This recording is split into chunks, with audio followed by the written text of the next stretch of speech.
Welcome back to middle education. लीजिए students, अब आपके सामने कक्षा 9वीं विज्ञान विषय के उन सभी मोस्ट आईएमपी क्वेश्चंस को टिक कराने वाला हूं जो आपके एग्जाम में 100% देखने को मिलेगा। इसके पहले मैंने अध्याय नंबर 1 और 2 को बहुत अच्छे से आसान भाषा में कवर किया है। अगर आपने उन वीडियो को नहीं देखा तो प्लीज जाइए जाकर के उन सभी वीडियो को जरूर देखिएगा। जैसे कि आप देख सकते हैं कि आपके वार्षिक परीक्षा का प्रश्न पत्र 100% आपके क्वेश्चन बैंक से ही देखने को मिलता है। एंड हाँ, कुछ क्वेश्चंस इधर उधर से आ रहे हैं, वो मैटर नहीं करता, लेकिन मोस्टली क्वेश्चंस आपके क्वेश्चन बैंक से आता है। इसलिए हमें क्वेश्चन बैंक को ही अच्छे से प्रिपेयर करना है। चाहे आपके स्कूल में सेट नंबर ए हो, बी, सी, डी, ई, एफ, कोई भी सेट हो, सारे सेटों के क्वेश्चंस आपके क्वेश्चन बैंक से बन रहे हैं। एंड मिडिल एजुकेशन आपके बेस्ट प्रिपरेशन के लिए most IMP question and model question paper, जिसे मिडिल एजुकेशन स्वयं बनाता है अपने अनुभव के आधार पर, वह आपके सामने प्रेजेंट करने वाला है।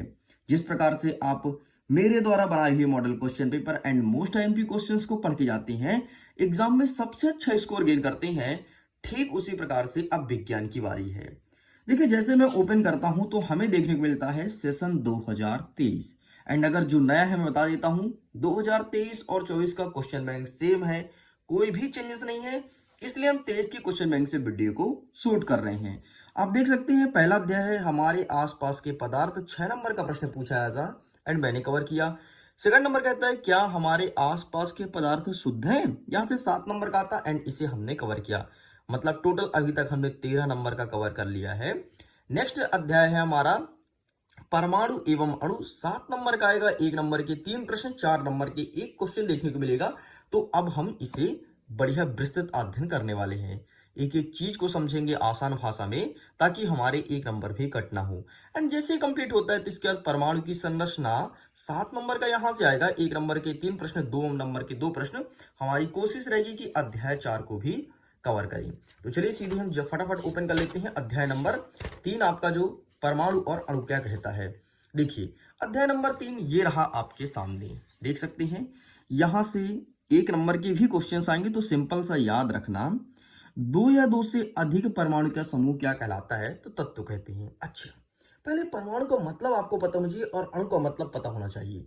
तो परमाणु मतलब वह सूक्ष्मतम कण जो हमें नग्न आंखों से दिखाई नहीं देता, उसे परमाणु कहते हैं।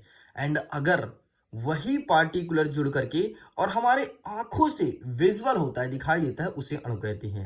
एक अच्छा एग्जांपल देता हूं, बालू का एक कण तो आपने देखा ही होगा, तो बालू का एक कण क्या कहेंगे, परमाणु या अणु? वेरी गुड, बहुत सारे स्टूडेंट्स अभी अणु कह रहे हैं और बहुत सारे अभी भी परमाणु कह रहे हैं। बालू का एक कण आपका अणु है। बोलोगे साहब क्यों? क्योंकि वो हमें नग्न आंखों से दिखाई देता है। एंड अगर वही कण हमें दिखाई ना देता, उसे हम परमाणु कहते।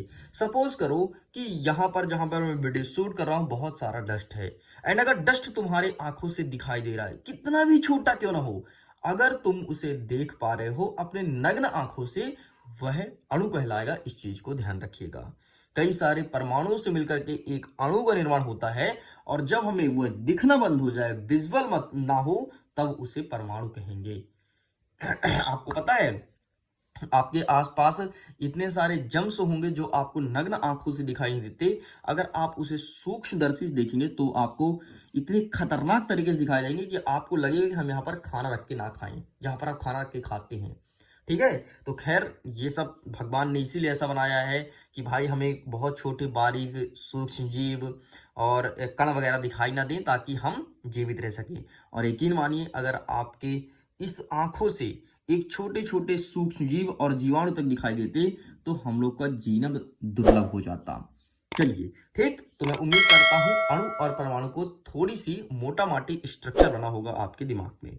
चलिए, नेक्स्ट क्वेश्चन पूछेगा कि परमाणु सिद्धांत का प्रतिपादन किसने किया था, तो जॉन डाल्टन ने परमाणु सिद्धांत दिया था। इस चीज को ध्यान रखना, तो ये एग्जाम में पूछे जाने वाला प्रश्न है एंड प्रीवियस ईयर में पूछा जा चुका है। अब यहां से हमारे क्वेश्चंस स्टार्ट होते हैं, बढ़िया बकायदे ध्यान से, और 4 नंबर के क्वेश्चंस को समझना। पहला नंबर कहता है कि द्रव्यमान संरक्षण का नियम क्या है, बताइए। देखो, चाहे पूछे द्रव्यमान या फिर पूछे ऊर्जा संरक्षण का नियम, दोनों सेम चीज है। देखो ऊर्जा संरक्षण का नियम क्या कहता है कि ऊर्जा को ना तो उत्पन्न कर सकते ना तो नष्ट कर सकते, बल्कि एक रूप से दूसरे रूप में परिवर्तित कर सकती हैं। जैसे सपोज करो आप देख रहे हैं पेंसिल, ये पेंसिल किससे बना है भाई, आगे जो ये नोक लगा है इसे कहते हैं ग्रेफाइट एंड लकड़ी। तो ग्रेफाइट एंड लकड़ी हमने कहीं दूसरे अंतरिक्ष से दूसरे ग्रह से लेकर के नहीं आए हैं, हमारे यहीं पर पृथ्वी में ही था, उसी का हमने कन्वर्ट किया। मतलब लकड़ी को कहीं हम उत्पन्न नहीं किए हैं, लकड़ी हम कहीं बनाए नहीं है, जो लकड़ी था उसी लकड़ी का ढांचा परिवर्तन करके और पेंसिल के रूप में उसे बना दिए हैं, एंड इसके बीच में ग्रेफाइट डाल दिए जिससे हम लिखते हैं। ठीक, तो यही कहता है ऊर्जा संरक्षण का नियम कि ऊर्जा को हम ना तो उत्पन्न करते ना तो नष्ट कर सकते। अब हम इसे नष्ट नहीं करेंगे, अगर इसे हम तोड़ेंगे तो ये लकड़ी मिट्टी में ही मिलेगा।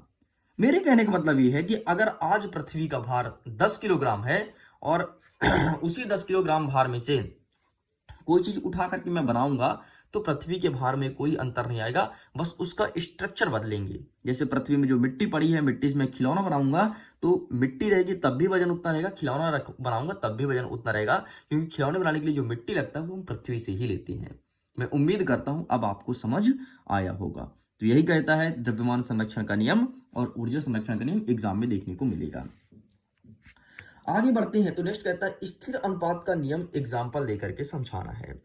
स्थिर अनुपात का नियम कहता है कि किसी भी यौगिक में तत्व सदैव एक निश्चित द्रव्यमानों के अनुपात में विद्यमान रहता है। बस इतना सा आपको लिखना है, एग्जाम में देखने को मिल सकता है, बाकी ज्यादा इंपॉर्टेंट नहीं है।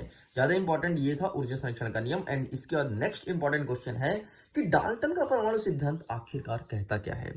तो ये कहते हैं कि सभी द्रव्य, द्रव्य लिखा है, द्रव नहीं लिखा है, द्रव अलग चीज है, द्रव्य अलग चीज है, ठीक है। तो सभी द्रव्य परमाणुओं से निर्मित होता है। नेक्स्ट कहता है कि परमाणु अविभाज्य सूक्ष्मतम कण होते हैं जो रासायनिक अभिक्रिया में ना तो सृजित करते ना तो उसका नाश करते हैं। अरे वही परमाणु जो हमें नग्न आंखों से दिखाई नहीं दे सकता, और अगर तुम कोई कण को जितना तोड़ सकते हो तोड़ो, वो आपका अणु कहलाएगा जब तक आप उसे देख सकते हैं। परमाणु को कोई तोड़ नहीं सकता, है ना। मतलब बहुत छोटा कण आपका परमाणु कहलाता है, और अगर हमको दिखाई दे दिया, विजुअल हुआ, तो उसे अणु कहेंगे। इस चीज को ध्यान रखना, मैंने पहले ही उल्लेख किया है। आगे देखते हैं भिन्न भिन्न तत्वों के परमाणु के द्रव्यमान एवं रासायनिक गुणधर्म भी भिन्न भिन्न होते हैं। जिस प्रकार से हमारे यहाँ भिन्न भिन्न प्रकार के क्लास में लड़के होंगे, सबका विचारधारा, सबके पढ़ने का तरीका भिन्न भिन्न होगा। ठीक है जी, तो इस प्रकार से ये एग्जाम में देखने को मिलेगा। नेक्स्ट कहता है परमाणु द्रव्यमान को परिभाषित कीजिए। तो ये देख लेना, बाकी इंपॉर्टेंट नहीं है, ठीक है। नेक्स्ट इंपॉर्टेंट क्या है, बहुपरमाणविक आयन क्या होता है, दो एग्जाम्पल देकर के समझाना है।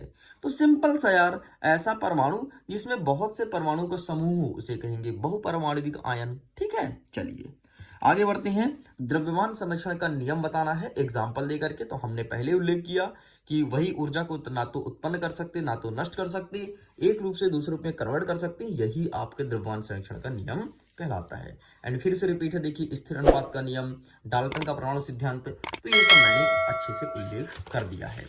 आगे बढ़ते हैं तो यहां पर दिया है कुछ सूत्र द्वारा ये प्रदर्शित यौगिक का नाम। अब मतलब सिंपल सा पर कुछ सूत्र लिखा है, आपको यौगिक का नाम बताना है। भाई Al मतलब होता है एल्यूमिनियम, ठीक है, और SO4 मतलब होता है सल्फेट, तो इसका नाम हो जाएगा एल्यूमिनियम सल्फेट। Ca मतलब होता है कैल्शियम और Cl मतलब होता है क्लोराइड, तो कैल्शियम क्लोराइड, ठीक है। नेक्स्ट कहता है K2SO4, के मतलब पोटेशियम का सिंबल है और SO4 मतलब सल्फेट, मैंने आपको पहले बताया, तो ये हो जाएगा potassium sulphate. And KNO3, NO3 मतलब होता है नाइट्रेट और के मतलब पोटेशियम, तो पोटेशियम नाइट्रेट। ठीक इस प्रकार से इन्हें याद रखना, एग्जाम में देखने को मिलेगा, 100% देखने को मिलेगा। चलिए, तो इस प्रकार से इस अध्याय के सभी मोस्ट आईएमपी क्वेश्चंस कंप्लीट होते हैं। जल्दी मिलेंगे एक नेक्स्ट पार्ट के वीडियो में, जिसमें अध्याय नंबर 4 परमाणु की संरचना के बारे में डिस्कस करेंगे एंड आसान भाषा में समझने का प्रयास करेंगे। वीडियो कैसा लगा कमेंट सेक्शन में जरूर लिखना। एंड मैंने अभी आपको इस बार क्वेश्चन नहीं दिया, एक होमवर्क के लिए क्वेश्चन देता हूं ताकि आप उसे अटेंड जरूर करें। थोड़ी कठिन क्वेश्चन दूंगा, ठीक है, और बहुत सारे स्टूडेंट्स बहुत अच्छे हैं, जब मैं क्वेश्चन देता हूं अटेंड करके उसका आंसर जरूर भेजते, मुझे बहुत अच्छा लगता है। आप लोग ऐसे पढ़ते रहिए, डेफिनेटली बहुत अच्छा स्कोर गेन करेंगे। चलिए इस बार मैं कुछ अलग चैप्टर से क्वेश्चन देता हूं। इस बार मैं देता हूं कि आपको याद करना है मिश्रण और यौगिक में अंतर। ठीक है। मिश्रण और यौगिक में अंतर आपको इस बार लिख के नहीं भेजना है। इस बार आपको अपने व्हाट्सएप के ऑडियो में जाना है और मुझे बोल करके बताना है कि सर मिश्रण क्या होता है, यौगिक क्या होता है। किताब से पढ़ के नहीं, बल्कि अपने से पहले पढ़िए, समझिए और मुझे अपना वॉइस रिकॉर्डिंग के थ्रू अपना आंसर जरूर सेंड कीजिएगा। जिसका आंसर मुझे सबसे अच्छा लगेगा, पसंद आएगा, उसके आंसर को मैं 47-48 शेयर स्टूडेंट्स के बीच के ग्रुप में साझा करूंगा लाइव टेलीग्राम पे। ओके, तो मैं वीडियो गेन करता हूं, इसका आंसर जरूर कीजिएगा। मैं इंतजार करता हूं, देखता हूं सबसे पहले कौन स्टूडेंट्स इसका आंसर करता है। ओके, बाय बाय, जल्दी मिलते हैं अध्याय नंबर 4 के साथ।